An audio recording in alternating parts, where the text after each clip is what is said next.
Ahead of the Osun State Governorship election, which will take place on the 16th of July 2022, the Center for Democracy and Development held a pre-election briefing at Abuja, the nation's capital. Victor Adefemi, an election analyst, disclosed that the Center for Democracy and Development will be observing the state election closely with supportive evidence-based analysis and stated some key issues that will play a role in the conduct of the election. Voter turnout will affect the legitimacy and acceptance of the Osun 2022 elections.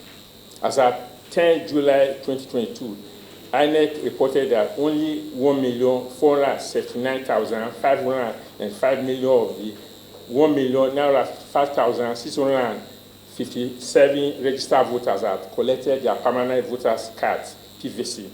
This represents 76% of registered voters. To increase the collection of PVCs, INEC extended the deadline for collection to 14 July, 2 days before the election. INEC will deploy 5,305 BVAS machines to the 3,763 polling units across the 30 local government areas of the state. The CDD-ECA will observe the performance of the BVAS and if technical hitches are dealt with properly. The CDD-ECA knows that because of its size, the Osun State Governorship elections will constitute a standard test of INEC's capacity than the 18 June 2022 Ekiti State Governorship election. The CDD-ECA knows that the 16 July 2022 Osun State Governorship election is significant because it will be the last major off-cycle election before the 2023 general elections. While the CDD-ECA commends the improvements recorded by INEC during the Ekiti State Governorship election, such as early arrival of officials at polling units, improved performance of the bimodal voter accreditation system, BVAS, during accreditation, and speedy management of results, there is still space for improvement. It should be recalled that the election in Ekiti State was marked by vote buying and the occasional report of violence. It is very important for INEC to build on the progress made in Ekiti and address any other challenges with its operations. Professor Adela Jinadu, the chairman, said vote buying is seen in all political parties and only the citizens can find a way to stop it, as it can't be left to the public office alone. From all accounts that we are getting, vote buying may also be a dent on the elections.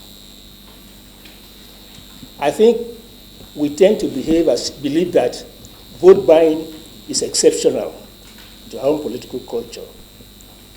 But we all know, of course, that vote buying occurs in many other countries where elections are conducted.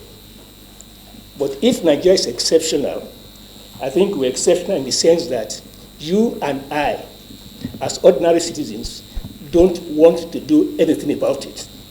We sit back, we see it being done with impunity, and yet we don't try to find a way of stopping it. It is not something that we can leave to the public authorities alone. He also called on Nigerians to protect their votes from being stolen. All of us have a civic duty. We have a civic duty to take conscious efforts to prevent and discourage it on a routinized basis. And I think the appeal of the CDD-EAC today is that Nigerians should wake up. If they can protect their property from being stolen at night, your most valuable property is your vote. And you need to get up and prevent it from being stolen from you, just as the way you stand up and prevent people from violating your house at night or when you're not around. So I think we need to wake up in this respect, because in other countries where they've made much more progress than we have done, it is not because vote buying is not there, but because ordinary citizens, make sure that they prevent it.